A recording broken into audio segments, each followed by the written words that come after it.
Muchísimas gracias por su generosa y muy predispuesta participación en esta videoconferencia que vamos a tener con alumnas y alumnos de la Universidad Mayor de San Andrés, que es una universidad muy prestigiosa, es muy importante en el contexto nacional.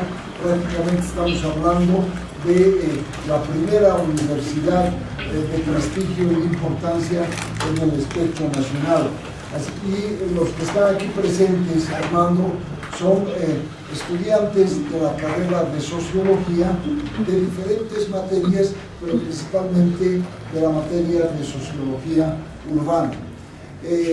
Por si acaso, quiero informarte de que tu explicación, tu brillante conferencia, estamos seguros, va a ser grabada para nuestros archivos, de tal suerte que los futuros interesados en esta temática puedan acceder a través de formatos virtuales.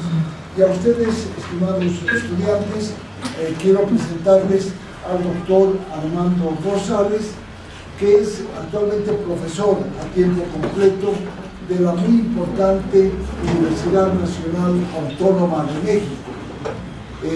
Él es adscrito al Centro de Investigación Multidisciplinaria Aragón. El doctor Armando Rosales es un doctor en estudios urbanos y ambientales y además tiene una maestría en estudios urbanos en el Colegio de México, y su licenciatura la ha realizado en la misma UNAM, y su graduación ha sido con mención honorífica. No voy a leer los premios que en su experiencia le han acreditado, pero él tiene muchos premios que han gratificado y reconocido su importante labor de docente y de investigador. Entonces, pero además también tiene horas de vuelo en universidades de fuera de México. Y además, Armando, realmente estamos muy complacidos porque tener las gratificaciones que tú tienes en un país tan competitivo y tan grande como México, pues esto a nosotros realmente nos parece tremendamente aleccionador y muy real. De tal manera que, Armando, lo que queremos ahora pues es escuchar durante un tiempo, ¿no es verdad?, tu conferencia, que seguro va a ser de gran importancia. Ojalá que pudiéramos cosecharla en un tiempo de unos 40 minutos tu conferencia, y después dar paso a las intervenciones de los que estamos aquí presentes, que de seguro van a ser muy intensas. Así que nuevamente te agradezco demasiado el tiempo que tú estás concediendo a la carrera de Sociología y a los estudiantes e interesados que estamos aquí contigo. Gracias, Hernán. No, el agradecimiento es de mi parte hacia ustedes, sobre todo por la vinculación de la UNAM. La Universidad Nacional, como saben, es una universidad pública, gratuita en México, dedicada a una vocación plenamente latinoamericana. Es la universidad de Latinoamérica que quizá más estudiantes de Latinoamérica recibe anualmente, tanto para estudiar pregrado como estudiantes de grado. Y es también desafortunado, bueno, no sé si afortunadamente, desafortunadamente es la universidad más grande de América Latina, con casi 300,000 estudiantes. Entonces, supe de nuestra vocación y de lo que debemos hacer como profesores y como investigadores. Y un saludo desde aquí de la Facultad de Estudios Superiores Aragón. Por otro lado, quiero comentarles a todos ustedes que espero que sea más como una charla, como una conferencia. Siéntanse libres, por favor, cuando tengan alguna duda. Desde aquí los estoy viendo, de hacer alguna interrupción, de hacer alguna mención, con toda confianza. Y seguramente, acuérdense que este es un diálogo de saberes mutuo, y el proceso de aprendizaje y enseñanza es mutuo, ¿no? Entonces, obviamente yo espero aprender mucho de ustedes, de la experiencia boliviana, de la experiencia sobre cómo están viendo la ciudad, cómo está el estado del arte y del conocimiento de la sociología urbana y los estudios urbanos en Bolivia, y esperemos que sea lo mismo. Entonces, aunque se le puso a la presentación categorías y perspectivas críticas para el análisis de la ciudad en la tradición latinoamericana. Es más que nada una provocación. ¿Por qué? Porque me puse a investigar y a revisar sobre todo temas de muchos países de la región latinoamericana y de los análisis que se han hecho, y se centran en muchas ocasiones en las grandes ciudades, y obviamente el caso de Bolivia aparece cuando aparecen los conflictos sociales por el agua, por la minería, de algunos otros movimientos sociales, pero no plenamente cristalizados en el espacio urbano en muchas ocasiones. Y en el caso, por ejemplo, cuando se indaga acerca de otras ciudades, pues casi siempre nos terminamos refiriendo a las mismas, ¿no? A las ciudades argentinas, en Chile, en el sur, y en Brasil y en la Ciudad de México, por ejemplo, acá en la zona norte. Pero bueno, no sé si podemos arrancar. Está ya yo estoy viendo la primera diapositiva, que es la del título, y si podemos pasar a la segunda diapositiva, que es sobre la propuesta ya de la sesión, por favor. Y la propuesta de la sesión es con ustedes revisar el proceso de urbanización de la Ciudad de México en un primer momento y cuáles fueron las principales determinantes histórico-estructurales en un nivel macro, digamos, y discutir en un segundo momento de la presentación, dentro de los estudios urbanos, las principales perspectivas teórico-metodológicas a través de las cuales se ha analizado el espacio urbano en México y quizá en América Latina. Entonces, pasamos por favor a la tercera, los antecedentes, y vamos a presentar una breve síntesis de los antecedentes históricos de la Ciudad de México. La Ciudad de México, como muchos de ustedes saben, bueno, tiene su raíz prehispánica, la Ciudad de México Tenochtitlán. Esta es una imagen, una recreación, la que ustedes están viendo ya en la tercera diapositiva, de la Ciudad de México, en la cuarta diapositiva, cerca del 1500. La fundación de México Tenochtitlán se da en el siglo XIV, 1325 más o menos, y alcanza en su época de mayor esplendor, justo antes de la conquista, los 60,000 habitantes más o menos. La Ciudad de México se localiza en el centro de un sistema de lagos, o se localizaba en el centro de un sistema de lagos. Eran 5 lagos que en realidad en época de lluvias formaban un solo lago. La Ciudad de México tiene un régimen de lluvias durante todo el verano y después un largo periodo de estiaje durante finales del otoño, el invierno y casi toda la primavera. Se localiza en el altiplano central del país, de los Estados Unidos mexicanos, en lo que se denomina el eje volcánico transversal, y tiene una altitud promedio de 2.230 metros sobre el nivel del mar.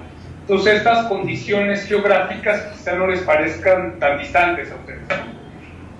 Para poder fundar la Ciudad de México, para poder que subsistiera esta como capital del imperio mexica, azteca, como se le quiera decir, tuvieron que realizar un conjunto de obras monumentales durante los siglos XIV, XV y la primera parte del XVI, que son, se tuvieron que hacer construcción de suelos artificiales que se utilizaban para la siembra alrededor del pequeño islote sobre el que se funda la ciudad. Había una organización barrial de la población en el que el trabajo de mantenimiento de todas las grandes obras hidráulicas y de infraestructura se realizaba a través del trabajo colectivo, organizados a través de pequeños barrios, y después ya que todos de manera conjunta era lo que se denominaba el Altépetl, que era la ciudad en náhuatl. El trabajo era obligatorio para todos entre los 12 y los 18 años, y aparte participaban también los diferentes grupos sociales de México prehispánico. O sea, tanto los barrios mandaban a todos sus jóvenes a realizar el trabajo de mantenimiento y de construcción de las grandes obras hidráulicas, de las calzadas, de diques, acueductos, represas, albarradones para separar los lagos, para controlar el nivel, evitar inundaciones. Cómo los nobles participaban también en este proceso, supervisando la construcción de obras y muchas veces financiando el trabajo colectivo del resto de la población, y financiando, por ejemplo, la alimentación durante el periodo de construcción o de mantenimiento de las grandes obras. Esto es importante porque persisten en algunos pequeños municipios y en algunos han persistido durante los últimos 5 siglos estas formas de trabajo colectivo en la construcción y la participación de la dotación de infraestructura cuando el Estado no ha sido capaz de dotarlo. O sea, eso es importante. Pasamos a la siguiente diapositiva, por favor, en la que se ve un mapa de los Estados Unidos mexicanos, la cordillera central, y luego ahí se ve la cuenca que forma, en la que se ubica la Ciudad de México. La Ciudad de México en la actualidad solamente ocupa la parte suroeste de esa cuenca.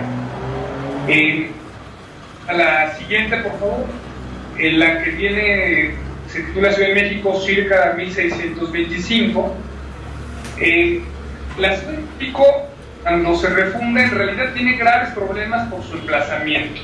Al ubicarse a la mitad de un sistema de lagos, los españoles se encuentran algo en lo que nunca habían, de la forma en la que nunca habían convivido. Quizá los holandeses tenían cierta experiencia, pero no los españoles.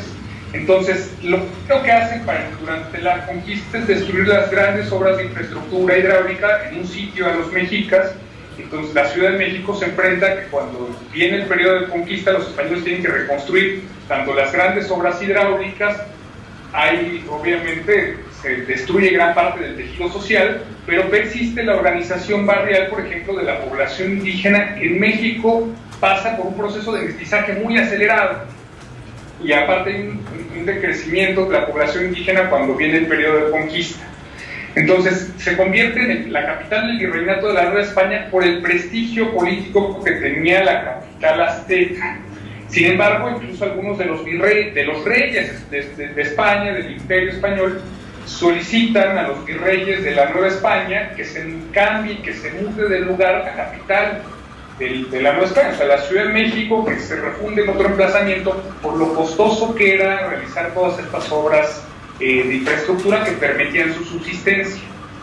Sin embargo, en la Ciudad de México subsiste, o sea, era como la principal ciudad del virreinato de la Nueva España y como una de las principales ciudades, quizá junto con Lima, de todo el imperio español americano.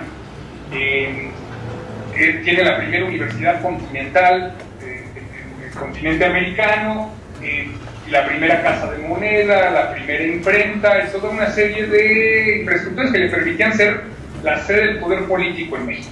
Eso es importante porque ya después, durante el siglo XX y el finales del siglo XIX, ya en el México independiente, la Ciudad de México se enfrenta a la competencia con otras ciudades intermedias en México, como la ciudad de Puebla, que tenían mejor emplazamiento, mejor ubicación, mayor cercanía a ciertos puertos, pero por una decisión política de los gobernantes de turno y del Estado mexicano, esta sigue siendo la principal ciudad de México y se convierte en la capital y se convierte en una megalópolis de 20 millones de habitantes.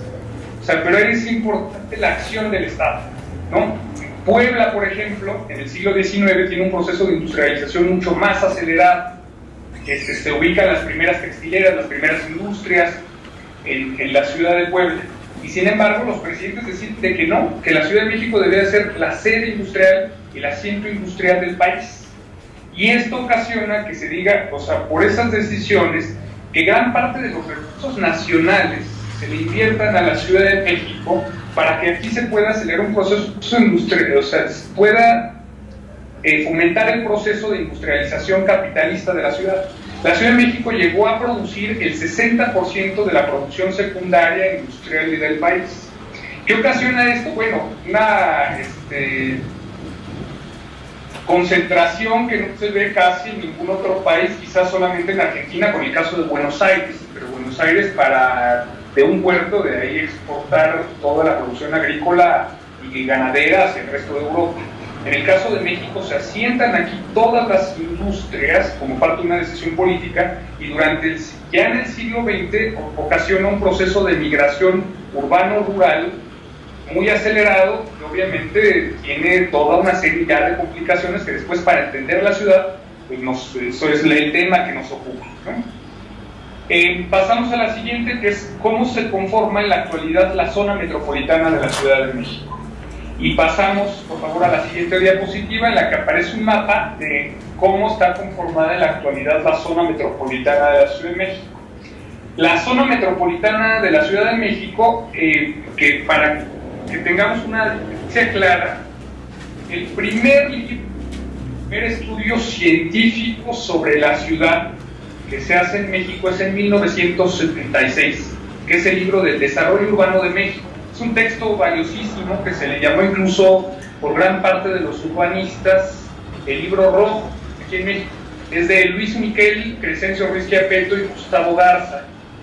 En el desarrollo urbano de México, obviamente se dan toda una serie de planteamientos teóricos que siguen utilizándose en la actualidad en México.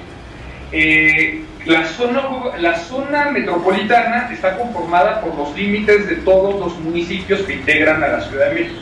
En este caso, con fines analíticos, son 40 municipios que se ubican dentro del Estado de México, que es la provincia colindante con el casco originalmente de la ciudad, por 16 delegaciones que conformarían lo que era el Distrito Federal y que ahora por decisión política el Distrito Federal desaparece, y a partir de incluso del día de mañana que se instala la Asamblea Constituyente de la Ciudad de México, pasa a denominarse oficialmente Ciudad de México. Lo que ustedes conocían en muchos lados de Latinoamérica como el DF o el Distrito Federal ya no existe legalmente, pero bueno, todavía en esta diapositiva, por ser el último día que existe el DF, aquí la dejamos, y hay una continuidad de toda el área urbana de la Ciudad de México, en la que habitan alrededor de 20 millones de personas, ¿no?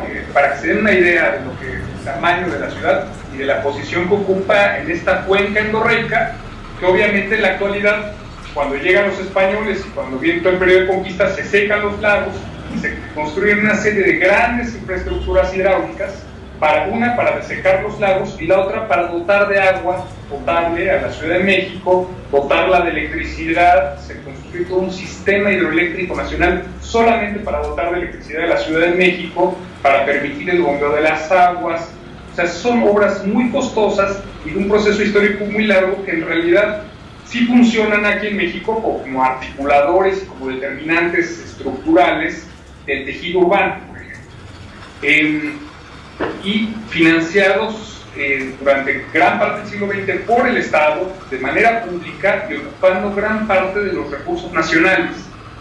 Pasamos a la siguiente, que es una tabla en la que tiene un cuadro en el que viene desglosado la población de la Ciudad de México.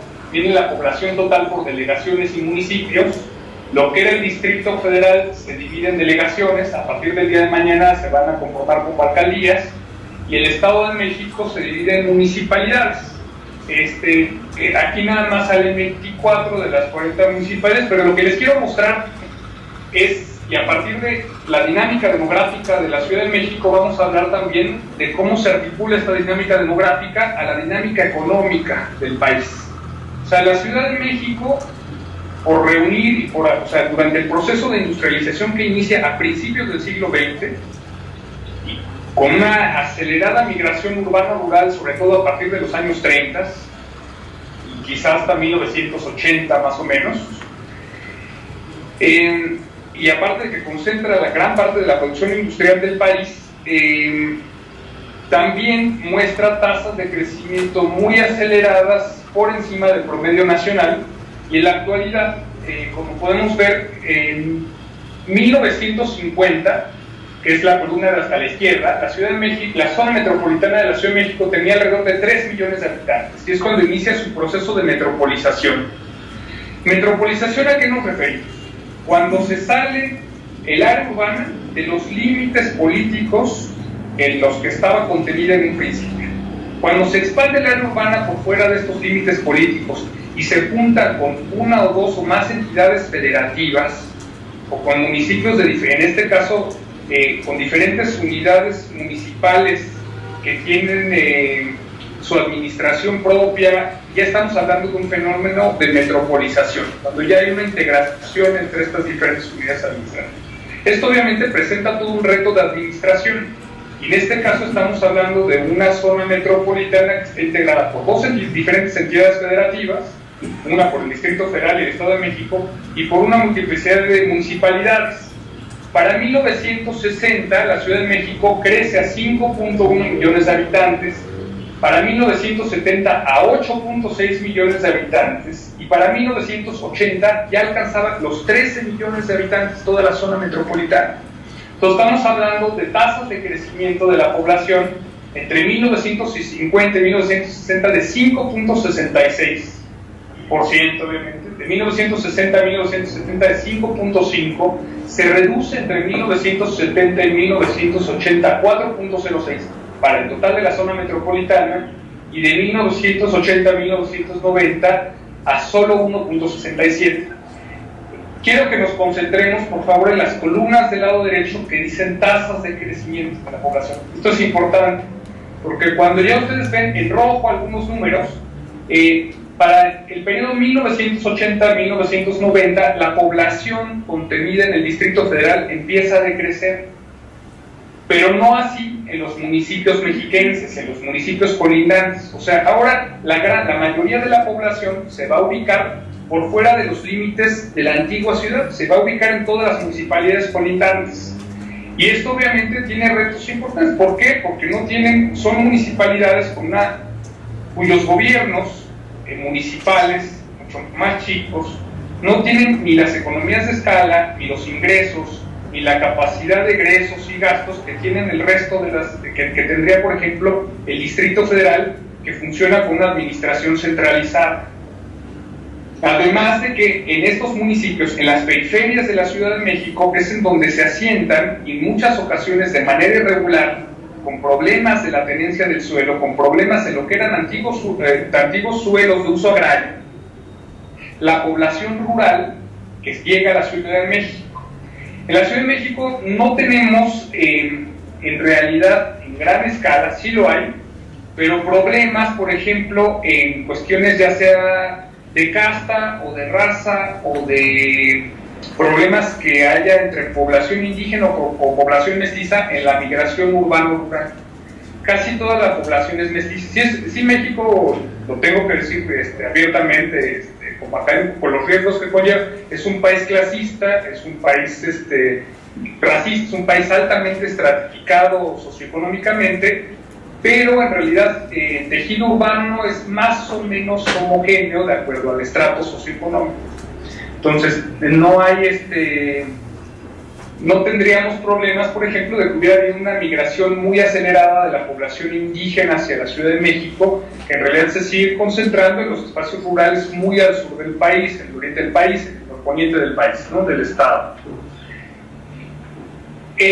La dinámica demográfica de la ciudad está estrechamente relacionada con la dinámica económica del país. O sea, estas aceleradas tasas de crecimiento del país entre 1950 y 1970 se acompañan con un crecimiento promedio del país, de su Producto Interno Bruto, de entre el 6 y el 7% sostenido durante casi 3 décadas. O sea, a México se le consideraba el milagro mexicano en este periodo de crecimiento muy acelerado, en un modelo más o menos de sustitución de importaciones, fomentado también por la producción petrolera nacional, para ser un país rico en petróleo, pero también está acompañado del proceso de industrialización acelerado de su principal ciudad. Más que de ser un proceso de industrialización orientado hacia la exportación, como es actualmente, hacia la exportación hacia los Estados Unidos de América, con mano de obra muy barata.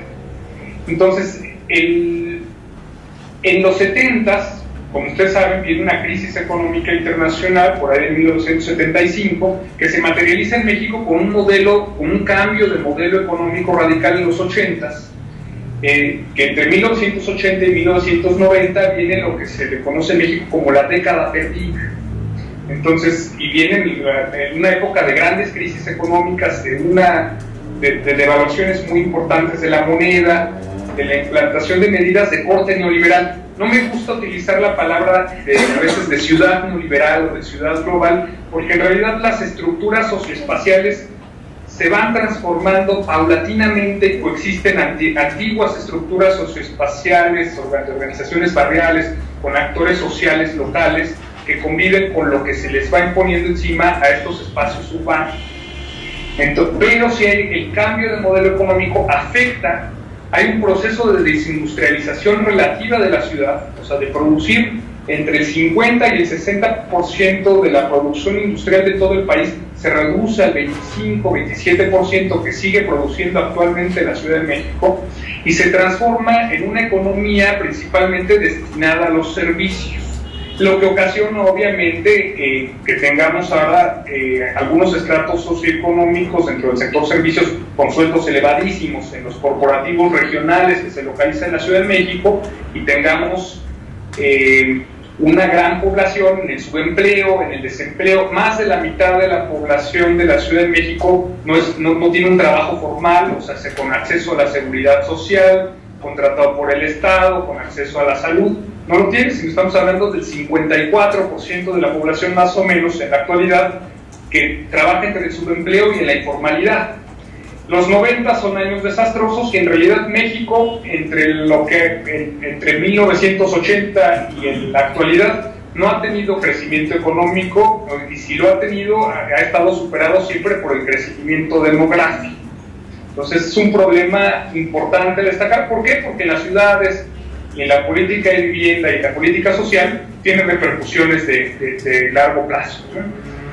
Podemos pasar a la siguiente, por favor. ¿Cuáles son los problemas asociados a ese acelerado crecimiento demográfico de la Ciudad de México y a este fenómeno de metropolización, ¿no? A esta expansión por fuera de sus límites políticos, y a que tengan que coexistir en el mismo tejido urbano más de 40 municipalidades, 56 según la definición política oficial, pero 40 en términos analíticos, por ejemplo, y 3 estados o 3 entidades federativas diferentes.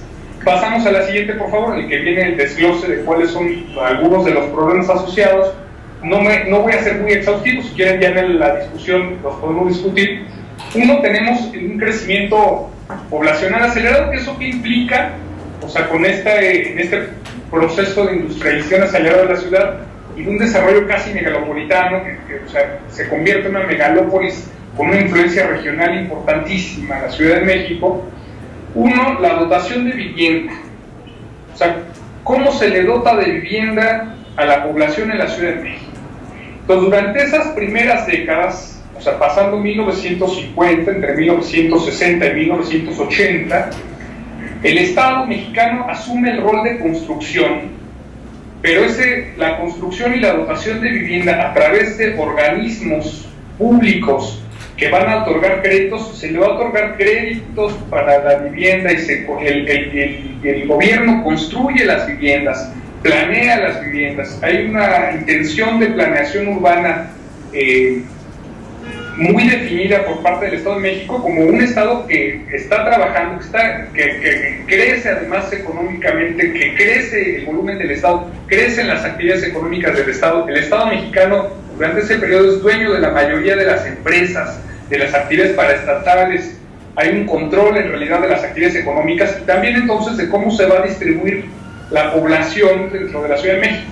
Entonces, un Estado que está desarrollando las acciones de vivienda, pero ¿para quiénes? Para la población trabajadora formal, o sea, para aquellos trabajadores que están en empresas, que tienen acceso a la seguridad social, que pagan cuotas por obtener una vivienda, y que son los que pueden acceder a la vivienda de esta forma. O trabajadores del Estado, ¿no? Mediante los organismos de vivienda para los trabajadores propios del Estado, que obviamente se concentran en la Ciudad de México.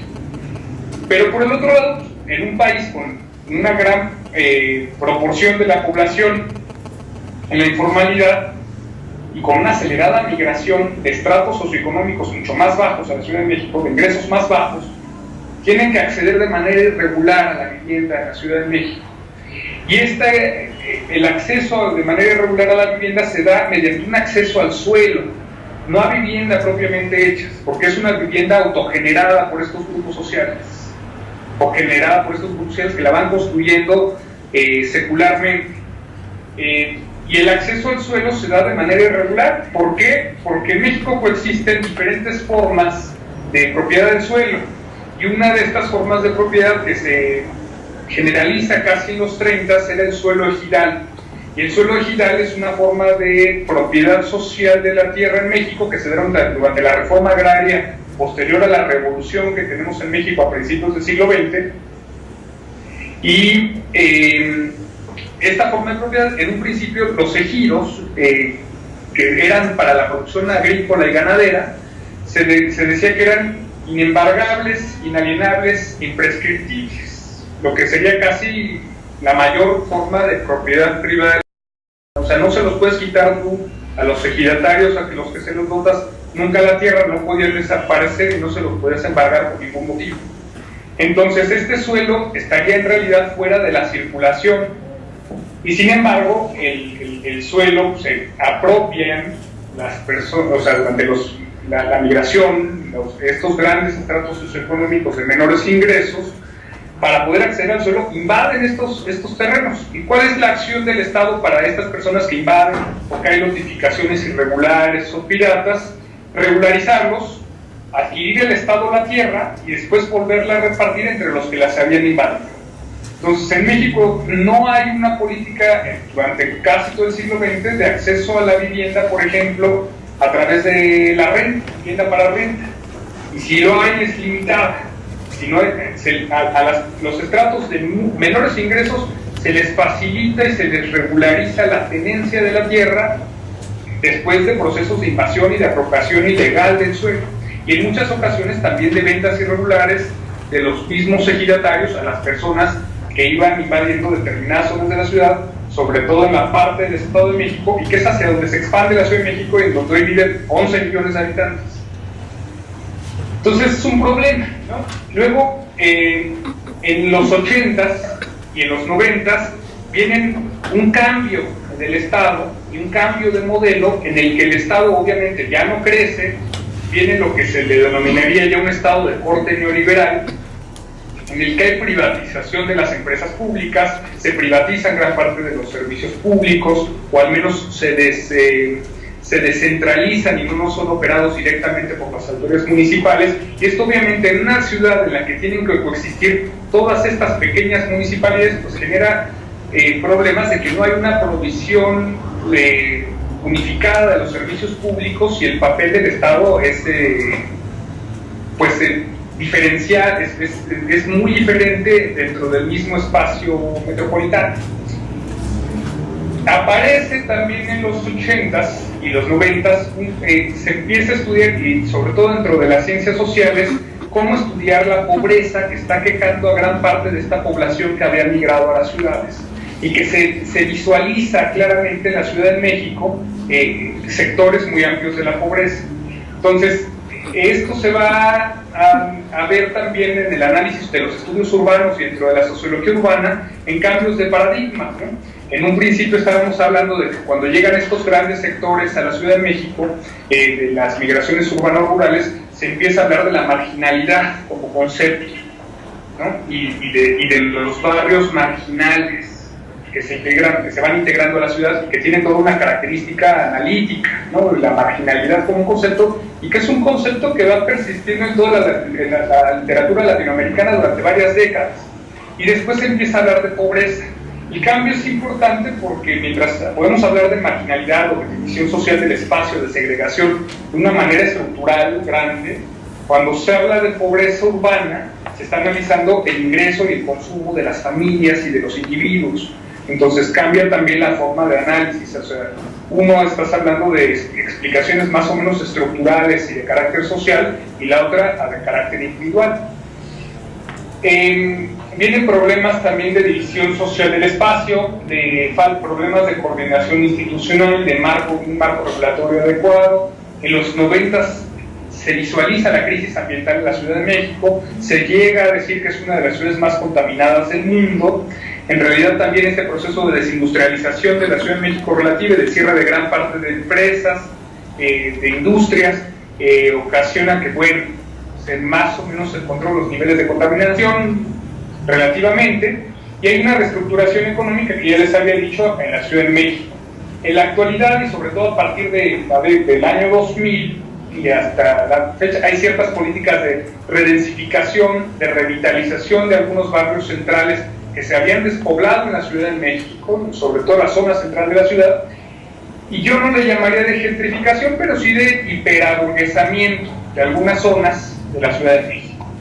Y los problemas de tenencia del suelo, ¿no? Que también en los 90s y en la actualidad el Estado abandona por completo las políticas de vivienda. O sea, deja de haber política de vivienda en la Ciudad de México. El Estado pasa de ser un Estado constructor y que busca dotar de vivienda a los trabajadores formales a ser un Estado facilitador. que con bancos, con organismos financieros, con bancos de segundo piso, con instituciones privadas, va a facilitar que haya créditos. El gobierno les va a prestar más barato a estas empresas para que le otorguen créditos a los trabajadores formales. Y sin embargo, las acciones de vivienda para los trabajadores informales siguen siendo muy limitadas. Y la vivienda sigue siendo, el acceso a la vivienda sigue orientado principalmente a los sectores de ingresos medios, medios bajos, ingresos obviamente muy altos, y no hay una política de vivienda para los sectores más desprotegidos o para los estratos socioeconómicos de menores ingresos en el país. Pasamos a la siguiente, ¿no? Que es, esto nos da un panorama general de la Ciudad de México, en el que si quieren después podemos, pero me gustaría estos últimos 10-15 minutos hablar de cuáles son entonces las categorías de análisis que van cambiando junto con las políticas sociales, junto con la transformación del Estado, del papel del Estado, de una transformación también podríamos decir teórica o teórico-ideológica en un nivel mayor en toda la región latinoamericana, ¿no? O sea, ¿cuál es la...? Si decimos que, aquí pongo una pregunta que es un poco una pregunta que siempre yo me la cuestiono y que creo que la deben de tener presente todos los estudiantes de sociología urbana. ¿Importa el espacio urbano? O sea, ¿para qué nos importa en realidad el espacio de las ciudades?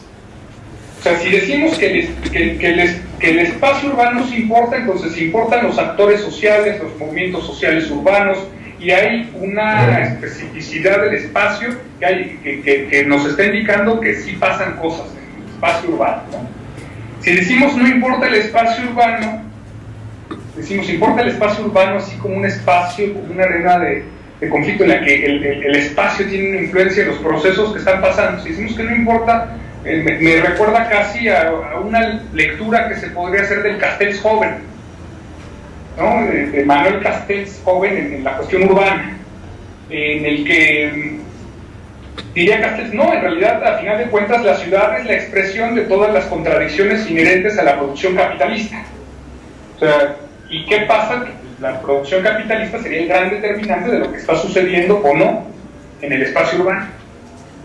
Entonces, obviamente, yo estoy en la posición en la que, bueno, sí hay explicaciones macroestructurales, sí hay explicaciones que se pueden medir, que se debe hacer un análisis cuantitativo, riguroso de la ciudad y de cómo se relaciona con toda la dinámica y la producción capitalista y de cómo se localizan y se distribuyen las actividades económicas en el espacio, pero también hay o sea, es importantísimo analizar el papel de los actores sociales y de las transformaciones de las estructuras socioespaciales en pequeños espacios, ¿no? En barrios, en comunidades. O sea, el hacer un análisis cualitativo, cuantitativo macroestructural no impide que no se realicen análisis de corte cualitativo en otro nivel, ¿no? Pasamos por favor a la siguiente lámina, que es sobre las categorías de análisis en América Latina. Durante los 60, cuando sí hay un análisis sobre todo de la división social del espacio, está presente en los estudios urbanos desde los 60 y 70, sobre todo en la literatura mexicana. Y de la división social del espacio estamos hablando de que, obviamente, de cómo se articulan diferentes estructuras socioespaciales en el mismo tejido urbano. En los 60 y en los 70 se observa, al menos en la literatura mexicana, pero también gran parte de los estudios urbanos en Latinoamérica, cómo se habla, por ejemplo, con una centralidad importante del concepto de clase social, y de clases sociales y de estratificación social, y hay un debate en la literatura que se observa entre marxistas y weberianos, ¿no? O sea, todavía en la actualidad operacionalizar estos conceptos de clase social tienen su reto, ¿no? O sea, ¿cómo operacionalizas tú la clase social? ¿Cómo la determinas? Bueno, no es fácil, menos en un país como México, por ejemplo, en el que se desdibujan los límites entre el proletariado de muy altos ingresos, obviamente, y que en realidad ya no se sabe bien quiénes son los verdaderos burgueses, ¿no? Si existe una burguesía, cuando en México el 1%, menos del 1% de la población tiene el 90-99% de la riqueza del país,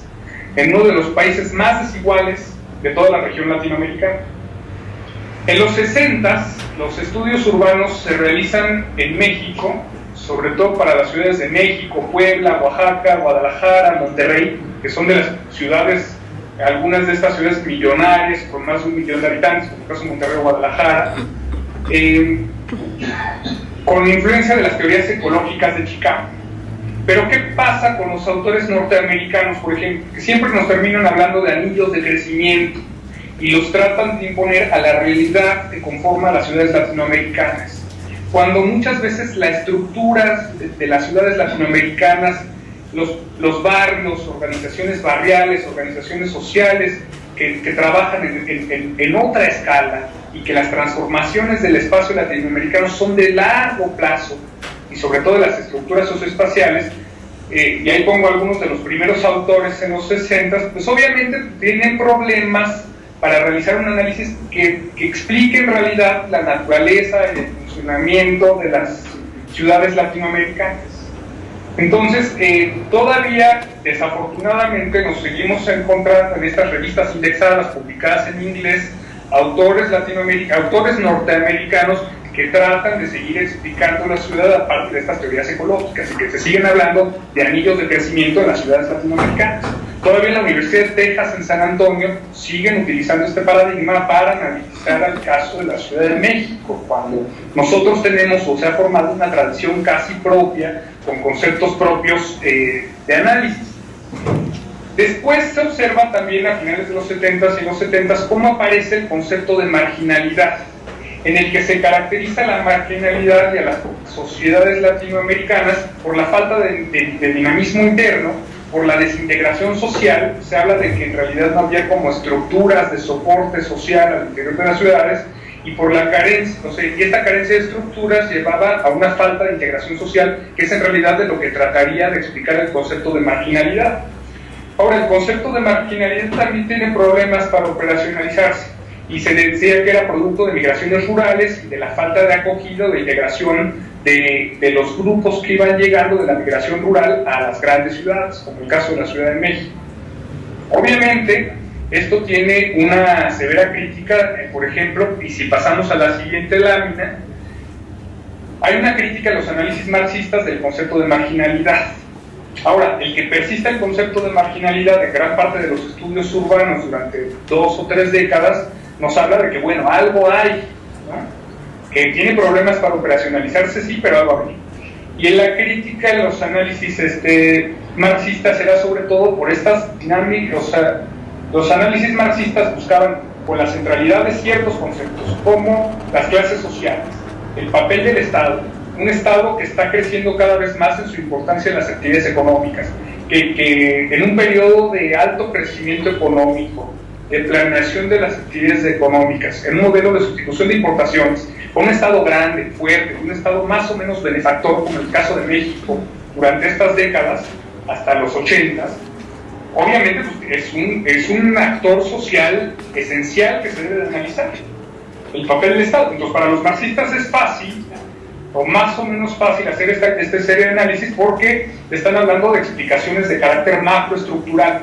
O sea, se está hablando de cómo se dotan las grandes infraestructuras, los servicios públicos, los servicios urbanos, los hospitales, o sea, todo lo que se le llama en los análisis marxistas las condiciones generales de la reproducción, que es un concepto acuñado por Marx, que aparece en los Grundrisse y que después se desarrolla durante toda la escuela alemana en los 70 por autores como Alpater o Dietrich Leppel, y también por los franceses, que utilizan el concepto de condiciones generales de reproducción. Hay un libro que yo creo que es obligado de consultar, que ojalá esté disponible por allá, que es el Estado y Sociedad de Sol Picciotto, y en el que aparecen toda una serie de ensayos de Albater, Connor y de todos otros autores en los 70s que te están hablando de la importancia de cómo se analiza el Estado desde esta perspectiva marxista. Los franceses tienen gran influencia en estos análisis, en el marxismo. O sea, ya hablamos de los 70s y 80s. Los análisis marxistas nos hablan de la estructura económica, del concepto de clases sociales, del papel del Estado, de la renta del suelo y de un montón de categorías analíticas que después hablan, que en realidad se agruparían entre lo que se denomina después como la economía política de la urbanización o economía política urbana, porque la urbanización, a final de cuentas, es un proceso finito en el que llega a un grado de urbanización tal que ya no puede continuar esto como proceso, pero ya hablamos de sociedades urbanas, ¿no? Ahora, ¿cuál es la funcionalidad en la realidad concreta de las ciudades de la región?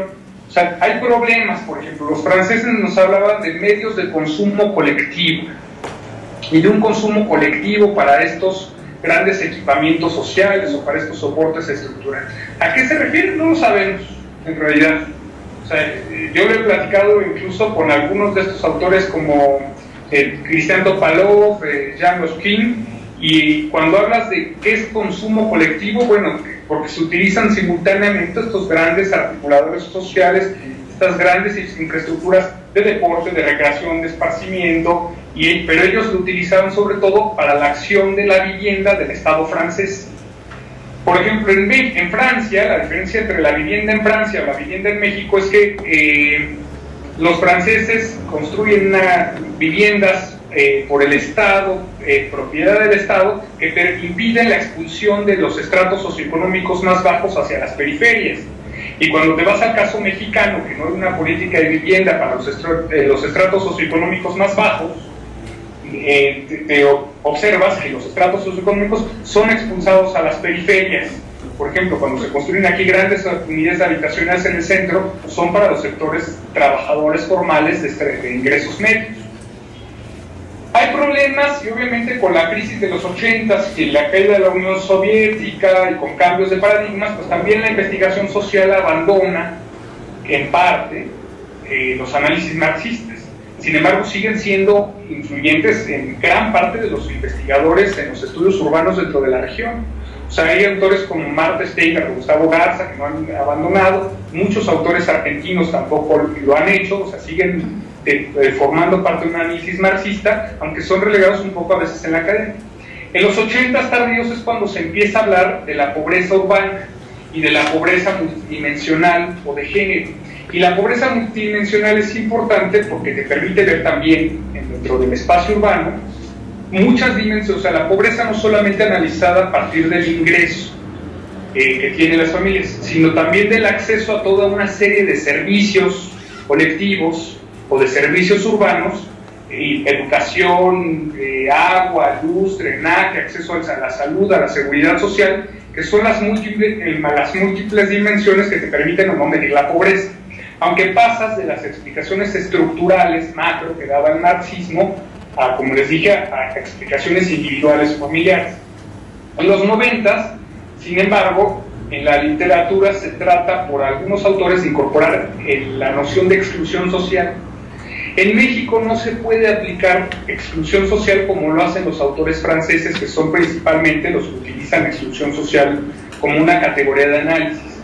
¿Por qué? Porque en México en realidad no se observan problemas raciales, étnicos, de género ni migraciones internacionales.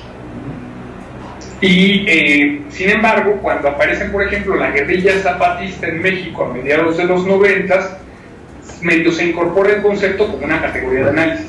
Pasamos a la siguiente, por favor, que tiene como título segregación. Y en esta, cuando nos referimos a segregación, que es otro de los grandes conceptos, como cuando hablamos de la división social del espacio, la segregación es la distancia espacial y social entre una parte y el resto. Entonces, se abandona un poco las otras categorías de análisis y en los 90, los años 90, en 2000 y en la actualidad, gran parte de los autores latinoamericanos están viendo la segregación socioespacial en sus ciudades. ¿Cómo se mide? ¿Cómo se conceptualiza? ¿Cómo medimos la distancia espacial y social entre una parte y el resto? Obviamente hay mediciones por análisis de componentes espaciales, utilizan índices de entropía y diferentes medidas que te permiten ver a través del acceso a servicios públicos, características de ingreso, de educación y de una serie de diferentes factores y mediciones, si la población está entre los diferentes estratos socioeconómicos que conforman a la población, y aquí hablo de estratos, no de clases, no de estratos socioeconómicos, entre los sectores más pobres y los sectores más ricos, qué tan lejos o qué tan cerca están unos de los otros. Y ahí hablamos, por ejemplo, de segregación activa, cuando hay un rechazo de los estratos altos a los sectores más pobres, que obviamente los estratos socioeconómicos tienden a localizarse y a concentrarse en diferentes zonas de la ciudad, pero también se observa, cuando se está analizando la segregación en las diferentes ciudades, la autosegregación de los sectores más ricos. O sea, empiezan a cerrar sus barrios, a tener barrios cerrados, lo que por ejemplo en Argentina les dicen countries, aquí sí se les dice como fraccionamientos cerrados, colonias cerradas, o barrios cerrados, aparecen con su propia seguridad, sus propios servicios, en las que ellos casi financian, por ejemplo, la pavimentación y el mantenimiento de estos barrios cerrados dentro de las mismas ciudades, en lo que eran vialidades y calles públicas en muchas ocasiones, ¿no? Entonces podemos observar que se retoma en gran parte a partir de los 2000 y en la actualidad la medición de la segregación. Y esto también se está midiendo en la literatura norteamericana y también en la literatura europea, la segregación socioespacial. Se está viendo cómo se comporta. Entonces podemos observar dos grandes tendencias en el análisis de la ciudad. Una de estas explicaciones macroestructurales, que nos están hablando de estructuras económicas y sociales de las ciudades, contra explicaciones más o menos individuales, que también hay explicaciones individuales de la segregación. Brettesey es uno de los autores que habla de explicaciones individuales, que son preferencias y libertad de elección en el mercado. Si ustedes obviamente se meten a la literatura norteamericana sobre gentrificación o segregación socioespacial, te van a hablar que en realidad se trata de elecciones individuales, de preferencias y del mercado, en la visión que ellos tienen, pero coexisten en el análisis de la segregación urbana estas, ¿no? La segregación urbana se vincula en el análisis dentro de la literatura latinoamericana a diferentes factores, ¿no? Hay un conjunto de estudios que nos hablan de la segregación urbana vinculada a la expansión urbana y a la dinámica demográfica, al papel del Estado y de los movimientos urbanos populares. De la segregación urbana a través de los servicios urbanos y de cómo se ha adoptado a los servicios urbanos dentro del espacio, ya sea por los propios movimientos urbanos populares, de manera autogenerada por diferentes grupos sociales, sectores sociales, o por el papel del Estado, que es muy importante en el caso de las ciudades latinoamericanas en muchos de nuestros países. Uno de los aspectos históricos de la segregación y estudios específicos, y también se observan estudios latinoamericanos de nuevas formas de segregación urbana, ¿no? Como los barrios cerrados, o en algunos casos, y a veces de manera un poco forzada en nuestras ciudades, del concepto de gentrificación. Esto sería en grandes temas. Yo creo que ya la última lámina no la pasamos, sino lo dejo más como por si tenemos preguntas en qué se diferencian un poco estos estudios de corte más sociológicos y de gestión de la ciudad, a diferencia de los de la economía política de la urbanización, ¿no? Que nos están hablando más de la distribución de las actividades económicas en el espacio y de cómo estos también se relacionan con la distribución de los mercados de trabajo en el espacio dentro de una dinámica capitalista y en los problemas que obviamente estos en la ciudad. Y ¿hacia dónde? Termino con esta última pregunta. Bueno, al hacer este análisis observa que tenemos tanto estos estudios de corte macroestructural que nos hablan de la división social del espacio y la segregación en diferentes ciudades, en diferentes cortes del tiempo, con información censal, que nos dan datos numéricos precisos, que pueden llegar incluso a decirnos a través de un índice de entropía o índice de Herfing, de las diferentes maneras de medirlo, si hay mayor segregación o no, si hay mayor división social del espacio o no, y diferentes coeficientes que nos pueden medir la segregación, ¿no? Pero también es importante que, y no se puede olvidar, los estudios de corte cualitativo, ¿no? Y cualitativo, digamos, de cómo se está comportando estas estructuras sociales que tardan mucho en cambiar, los actores sociales a nivel de los barrios, de pequeñas zonas, o sea, de corte mucho más local, de problemas ambientales por el acceso al agua, por el acceso a los recursos dentro de las mismas ciudades, de diferentes formas de provisión de los servicios públicos dentro del mismo espacio urbano, de diferentes conflictos sociales de carácter local y de identidades que empiezan a aparecer dentro de los barrios urbanos y que es obviamente necesario e importante a veces dentro de los estudios urbanos combinar ambos tipos de explicaciones, ¿no? Ya sea cuando estamos analizando el tema de la vivienda, el tema del agua, o el tema de la problemática ambiental, de los recursos, de los desechos y de todos los problemas, conflictos, pero también de satisfactores que nos generaría el espacio urbano. Entonces yo con esto la presentación y si quieren pasamos a la discusión entre todos. Perfecto, primero muchas gracias Armando por la presentación y voy a pedirles por favor a mis compañeros que si quieren participar lo hagamos en grupos de 3, ¿te parece Armando? Sí, se quedan 3 preguntas sí, para que las podamos ir respondiendo. acá están también algunos compañeros, si hay algún compañero profesor por acá también en la sala, entonces lo malo es que estoy con la laptop y no con las cámaras de videoconferencia, entonces, pero los están escuchando, Ya, perfecto, entonces, ¿tiene alguna pregunta? Ya. Muchas gracias Armando, muy interesante el proceso mexicano que nos has desarrollado, vinculado al proceso de industrialización y de urbanización, creo que es tremendamente interesante. Quisiera partir con algún comentario. Fíjate que esta teoría de los anillos, basada en este modelo de los Chicago Boys, cristales y todo ese rollo, también en Bolivia se quiso hacia los 60 aplicar, y estamos hablando de un modelo de planificación urbana en Santa Cruz. La ciudad de Santa Cruz, como respuesta al crecimiento agrícola capitalista del campo, generó también un proceso interesante de pensar la ciudad. Y se la pensó en forma de anillos concéntricos de expansión. La ciudad iba creciendo, iban creciendo los anillos de manera muy bien organizada.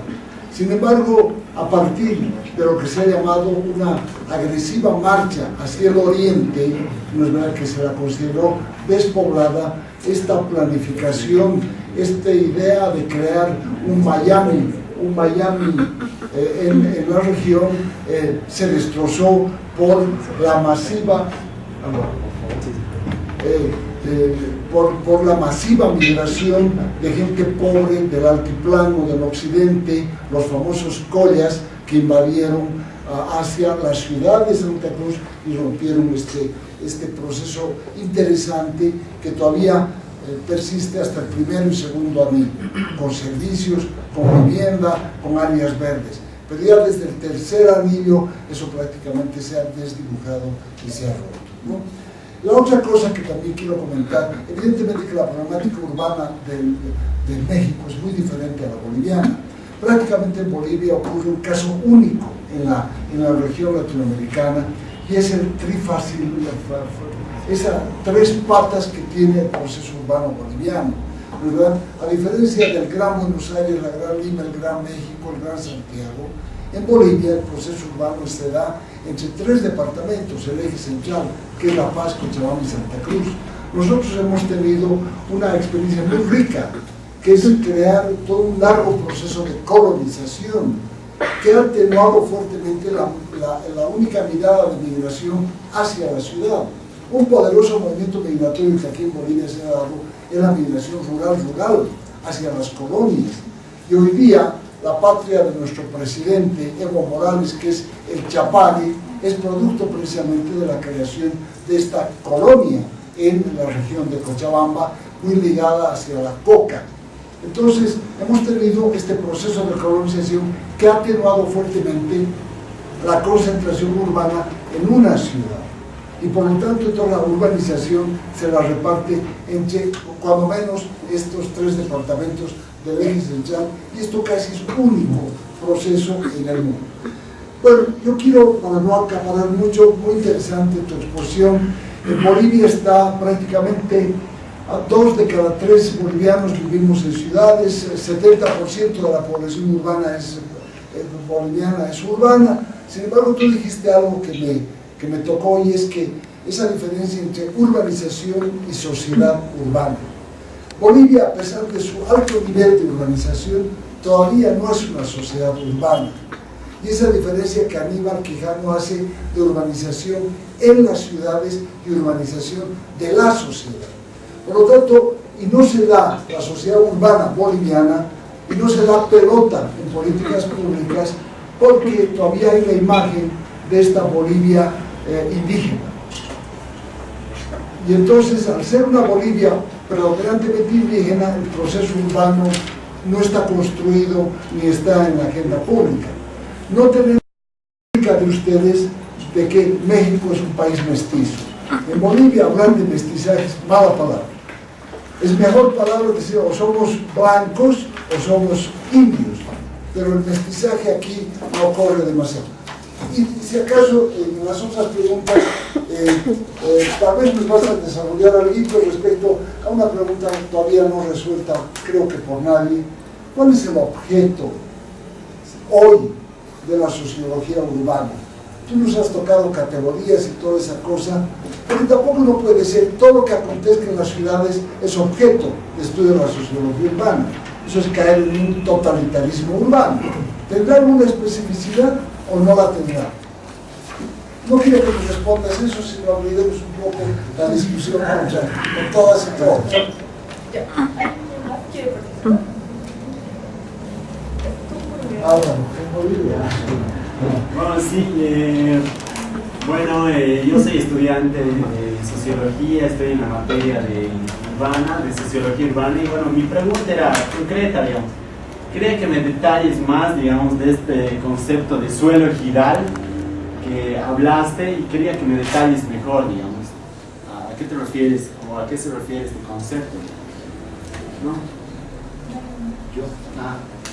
Muy buenos días. Quisiera hacer una pregunta. Bueno, como bien se sabe, México es el área metropolitana más grande de América, ganando a ciudades muy famosas como Nueva York o Los Ángeles en los Estados Unidos. Al tener mucha población en un país con 100 millones de habitantes,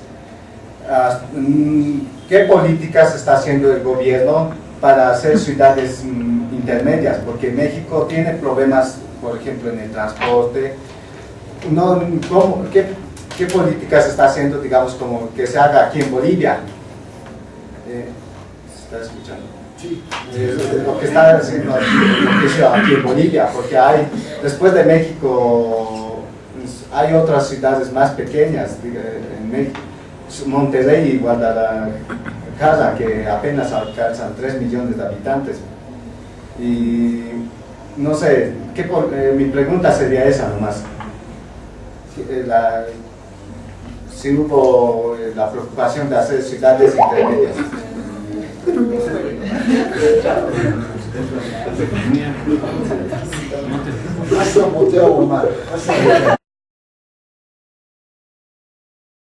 Bueno, buenos días, o allá tal vez es buenas tardes, Armando. El licenciado Pereira ha comentado algo del proceso de urbanización en Bolivia. Yo quisiera hacer puntualmente una consulta sobre la ciudad del Alto. La ciudad del Alto tiene procesos de urbanización en los cuales la migración del área rural hacia el área urbana es una migración inconclusa, donde, desde mi punto de vista, donde la multiresidencia cobra un fuerte papel. Desde mi punto de vista, el Alto es una ciudad multirresidente. ¿Qué equivale eso? Que los procesos de migración que se desarrollan no son procesos concluidos. Pueden demorar 10, 20, 30, 40, 50 años, incluso pasar de generación en generación, en relación al vínculo que existe con el lugar de origen. Puntualmente la pregunta está en relación a qué importancia tiene en los procesos de urbanización la multiresidencia y si este fenómeno se da también en México. Perdón, ¿qué es lo de, decías, el fenómeno de la qué? De la multiresidencia. Multiresidencia. Sí. O sea, que tengan casa en una ciudad y en otra. Sí, bueno, que habita en un lugar y otro, ¿no es cierto? El otro es, puntualmente, las ciudades también se han construido para determinados tipos de población. Tú hiciste en tu exposición algún acercamiento al decir de que son otros los estudios en los cuales se identifica cuál es el papel de los actores dentro de estos contextos, dentro de estas urbanizaciones, dentro de estas urbes. Pudimos apreciar de que en un artículo que escribió Fernando Casión, de que las ciudades están compuestas solamente, están diseñadas y estructuradas para población de entre 20 a 50 años, pero otros actores como los adultos mayores que son de 60 y más, dentro de contextos urbanos que no están diseñados para ellos, es urbes no saludables, no aptas. Tal vez algún comentario sobre eso también. Gracias. Ok, empiezo por el suelo ejidal, que yo creo que es de las más complicadas y que precisamente fue tema de discusión con nuestros alumnos de diseño urbano aquí en la facultad en estos días. En México consisten diferentes tipos de propiedad del suelo, ¿no? El primero es obviamente la Constitución de la Federación de los Estados Unidos Mexicanos, que es el nombre oficial del país, nos dice que la propiedad le pertenece originalmente a la nación y que el Estado tiene la facultad de transferir esta propiedad de la nación originaria a quien él decida, de la manera que el Estado decida. Y además tiene la capacidad del Estado en todo momento de embargar por causa de utilidad pública, de recuperar esa propiedad de la nación, obviamente previo pago de indemnización a quien se le expropie, ya sean los recursos naturales o el suelo. Ahora, cuando viene el México enfrenta una revolución burguesa agraria entre 1910 y 1917, que como proceso la revolución concluye hasta 1940. Obviamente hay una pérdida de vidas enorme, hay un enfrentamiento fratricida en el país y se instituye como, ya venía existiendo, pero se instituye como el modelo de reparto agrario a las comunidades rurales. Se les va a dotar de una forma de propiedad colectiva con un carácter social, que es el ejido. El ejido es una división territorial, ya sea dentro de un municipio o dentro de una entidad federativa de la federación, que la va a administrar, se le va a dotar a un pueblo.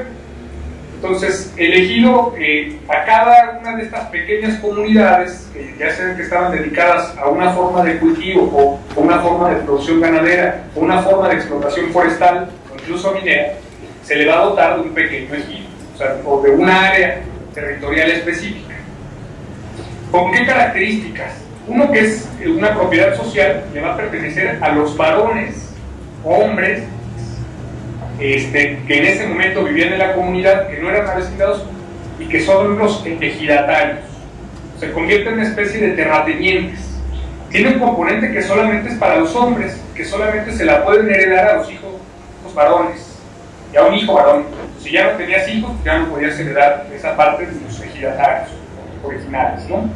Se constituye aparte un régimen legal aparte, o sea, los ejidos como esta forma de producción agrícola en la que se va a subdividir todo el país, de manera, casi todo el territorio nacional se termina dividiendo en ejidos que están localizados dentro de municipios y a su vez localizados dentro de estados de la federación. Estos ejidos tienen un núcleo urbano, tienen áreas de dotación para que puedan sembrar, realizar sus actividades, zonas de reserva e incluso zonas de reserva ecológica. Pero se constituye todo un régimen legal especial para los ejidos. O sea, tienen sus propios tribunales agrarios, sus propios organismos y sus propias formas de organización dentro del ejido, que muchas veces se contraponen o que no tienen una relación funcional adecuada con las municipalidades. Y el ejido tenía tres características. Una era, esta forma de propiedad colectiva del suelo, que era inembargable, inalienable e imprescriptible. No había forma supuestamente de que se los quitaras, de que alguna empresa se los embargara y iba a existir para siempre. Entonces Durkheim decía por ahí en algún texto que era esta forma de propiedad, cuando era inembargable, inalienable, imprescriptible, la mayor forma de propiedad privada del suelo. Entonces eso hay que tenerlo ahí como, bueno, ¿por qué es importante para el crecimiento de las ciudades en México? Porque gran parte de los asentamientos irregulares, ya sea por notificación irregular de los propios ejidatarios o propietarios de esta forma del suelo, que los ejidos que eran contiguos a las manchas urbanas de las grandes ciudades o de las ciudades intermedias, van notificando de manera irregular el suelo, o porque si hay invasiones de movimientos urbanos populares por la migración rural urbana, si hay invasiones sobre este tipo de suelo. ¿Qué hace el Estado? El Estado dice en la Constitución, en un ordenamiento superior, que puede embargar por causa de utilidad pública.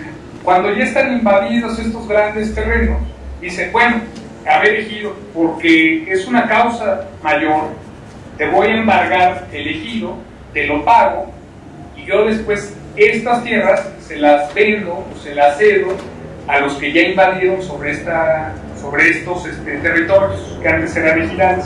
Entonces, cuando se embargan los ejidos, se extingue el ejido, se extingue esa forma de propiedad. Y gran parte del crecimiento periurbano, en la etapa más acelerada del crecimiento de la ciudad, se da ya sea por sobre tierras de propiedad federal de la federación, públicas, o sobre tierras ejidales. Entonces, esa es la importancia del ejido. Y después en los 90 viene una reforma, o sea, en los 90 cuando llega el gobierno, ya la implantación de estos gobiernos pues, liberales, tecnócratas, no sé, tipo, disculpen, no, espero que no se ofenda, pero tipo el de Sánchez de Lozada, una cosa así, por acá. Pues sí, los 90, ¿no?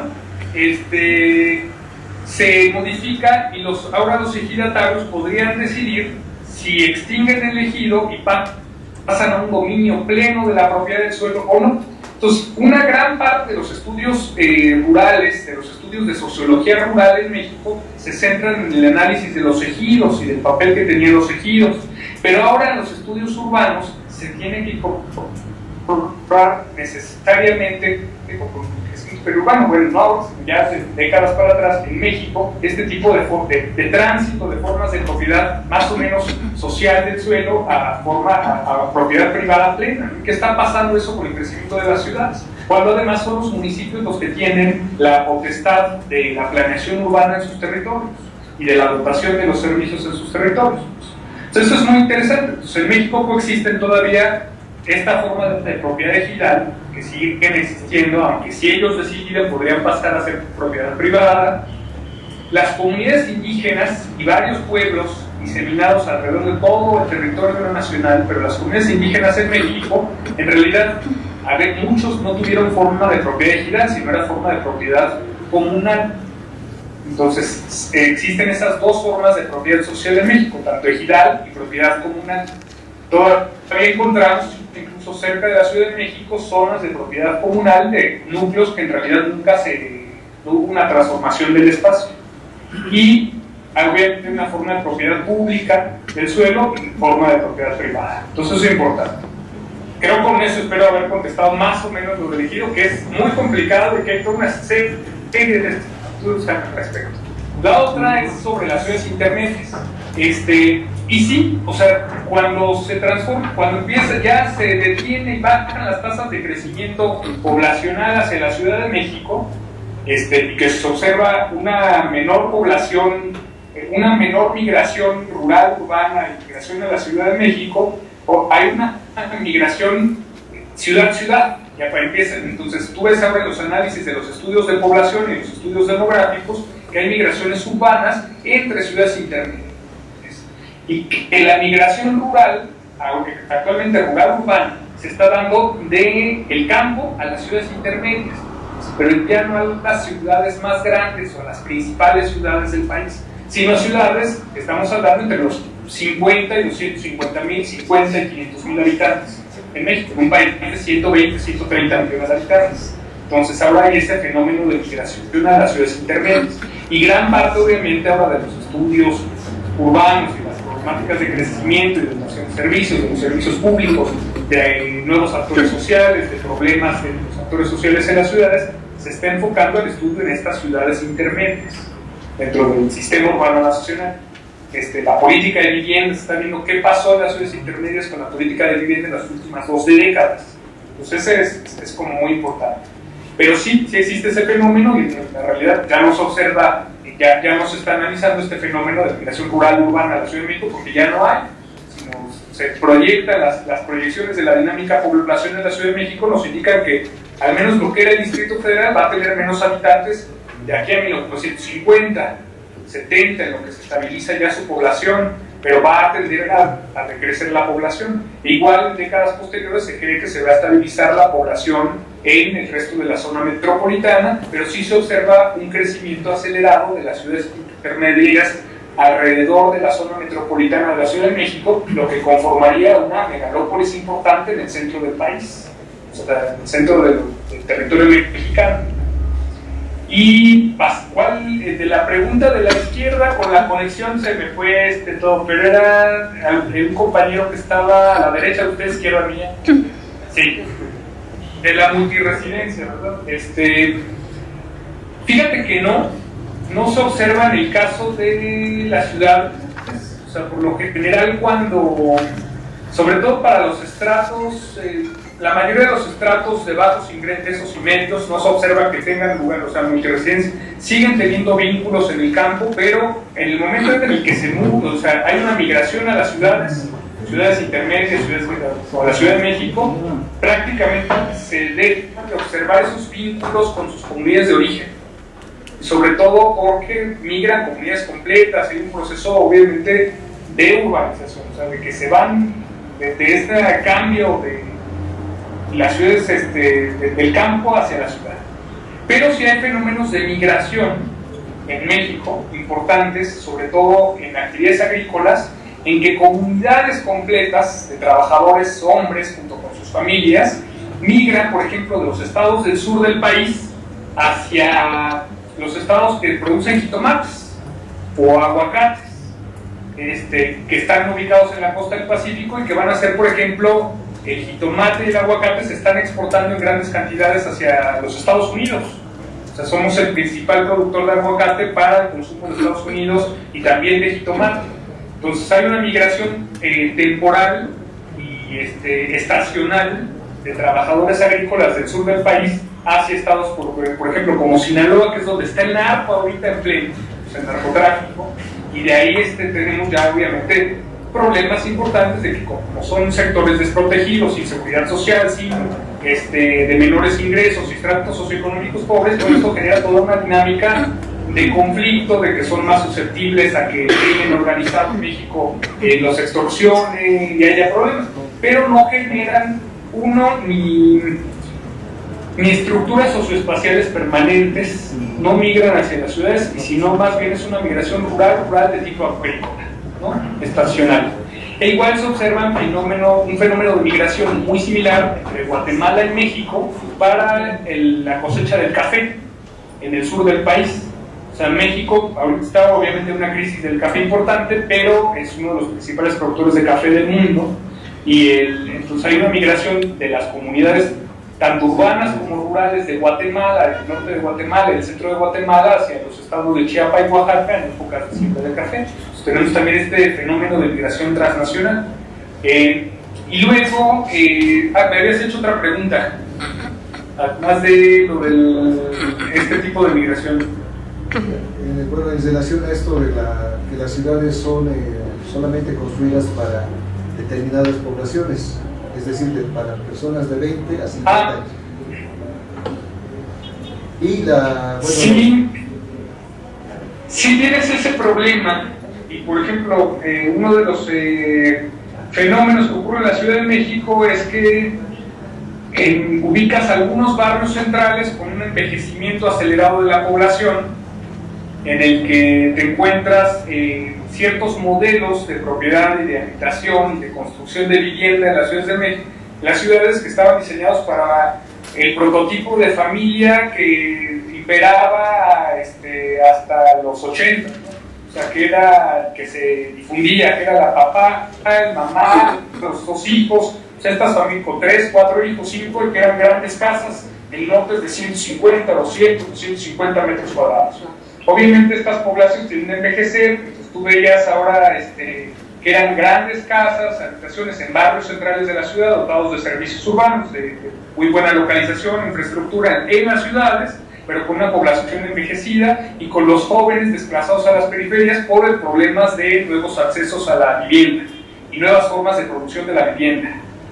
¿Y qué ha pasado? Que en gran parte de estos antiguos lotes pequeños se ha buscado que se redensifiquen, que haya una mayor densidad, al menos en el caso de la Ciudad de México. Ha habido acciones administrativas importantes que han permitido que estos antiguos lotes de las familias se redensifiquen y que ahora vuelvan a insertarse nuevos modelos de familia, en nuevas formas de habitación obviamente de edificios de mayor altura, de otro tipo de propiedad en condominio del suelo, de formas de producción de la vivienda, que ya no es la típica casita en medio, en un lote en la Ciudad de México, con su jardín atrás, su quincho, etc., ¿no? Entonces, pero sí hay un problema obviamente importante, al menos en el caso de la Ciudad de México, no de todas las ciudades, pero sí de la mayoría de las ciudades de México, de accesibilidad tanto para las personas de mayor edad, de accesibilidad para los discapacitados, obviamente pues implica un reto también económico importante el que tuviéramos una accesibilidad total para todos los grupos en esta ciudad. Y luego hay formas de segregación importantes, o sea, cuando hablamos de la división social del espacio y de los estratos socioeconómicos del espacio, por ejemplo, ¿cuáles son los lugares de encuentro? O sea, cuando hablamos de qué tan lejos o qué tan cerca están los diferentes grupos poblacionales, los diferentes estratos socioeconómicos en una ciudad, o sea, cerca, lejos, ¿qué conviven? ¿En dónde conviven, por ejemplo? La Ciudad de México era una ciudad monocéntrica, totalmente monocéntrica, eminentemente monocéntrica. O sea, gran parte de las actividades se desarrollaban en el centro de la ciudad. En la actualidad, las grandes actividades del empleo se siguen localizando en el centro de la Ciudad de México, en sus principales municipalidades o delegaciones centrales. Pero, ¿qué sucede, por ejemplo, con las actividades cotidianas de la población? O sea, empezamos a ver que ahora los lugares de encuentro ya no son los espacios centrales, mercados y plazas en el centro de la Ciudad de México, sino que aparecen los centros comerciales tipo mall norteamericano, y que se empiezan a ubicar en un gran número de diferentes núcleos y de centros esparcidos a lo largo de la ciudad. Y estos están diferenciados por el estrato socioeconómico. O sea, hay centros comerciales para los estratos socioeconómicos muy altos, en los que simplemente por cuestión de ingreso no te permite consumir a los estratos socioeconómicos más bajos, y en el que aparte hay un componente de discriminación importante de acuerdo al ingreso de los estratos socioeconómicos más altos en estos lugares de consumo, y que se convierten en verdaderos centros de la ciudad. No sé si esto nos puede todavía alcanzar para hablar de una ciudad policéntrica, en caso de una ciudad de este tamaño, pero sí, estos lugares de consumo, los patrones de consumo de los estratos socioeconómicos medios y altos, difieren mucho de los estratos socioeconómicos más bajos, que todavía tienden a ir al centro, a desarrollar las actividades de compra en los antiguos mercados tradicionales, que tienen ir a las plazas públicas, y no van a estos malls de estilo norteamericano, con cines, zonas de comida rápida, McDonald's, Starbucks y toda una serie de locales transnacionales que ahora imperan en las plazas diseminadas a través de toda la Ciudad de México, y que si bien son espacios privados, se convierten en espacios públicos. ¿A qué me lleva de que sí hay? La pregunta, maestro, es retadora, la de la especificidad del espacio urbano, pero yo creo que ahorita con la discusión con los alumnos más o menos va saliendo, ¿no? O sea, ¿cuáles son los tópicos que en realidad se deben de abordar al analizar la ciudad? O sea, estamos hablando de los movimientos sociales, de los actores sociales y de lo que ocurre en el espacio urbano, y que se distingue muy claramente, por ejemplo, de lo que ocurre con la economía urbana, ya sea neoclásico, de corte de economía política, marxista o bolivariana, que es que sería cómo se distribuyen pero las actividades económicas y los mercados de trabajo, que deja un poco de fuera el análisis dentro de la economía urbana, a diferencia de la sociología urbana, a los sectores sociales, a la política, a la acción del Estado, a la acción el Estado entendido como un actor social importante que influye en estas decisiones, de los grupos y de los movimientos urbanos, o sea, en la ciudad como esta arena de conflicto, de poder, de manifestaciones de poder, ¿no? Entonces, por ahí yo creo que podría seguirse discutiendo si sí o no hay especificidad. Pero esto espero haber respondido más o menos las primeras preguntas. Sí. Bueno, primero muchas gracias. Creo que todos están satisfechos con la exposición. y al mismo tiempo con las respuestas que tú nos has podido dar. Bueno, te agradezco mucho. Quería también informarte de que nosotros en el transcurso de los días te vamos a hacer llegar un certificado de agradecimiento por la videoconferencia que nos has dado, ¿no? ¿Alguien tiene algo para decir? Bueno, yo solamente reiterar mis agradecimientos a Armando. Espero que no sea el único enlace que tengamos contigo. Estamos abiertos para, ojalá, seguir discutiendo un poco, intercambiar nuestras experiencias. Este es un tema muy complejo y de ninguna manera, digamos, se acota con simplificaciones banales.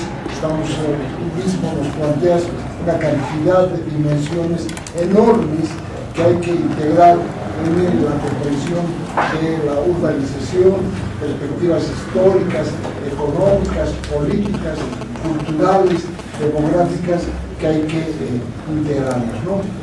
Quisiera reiterar mis agradecimientos a tu persona, felicitarte, y a la UNAM, que ha permitido lograr este espacio social de escucharte y de que tú te hagas presente en nuestras aulas.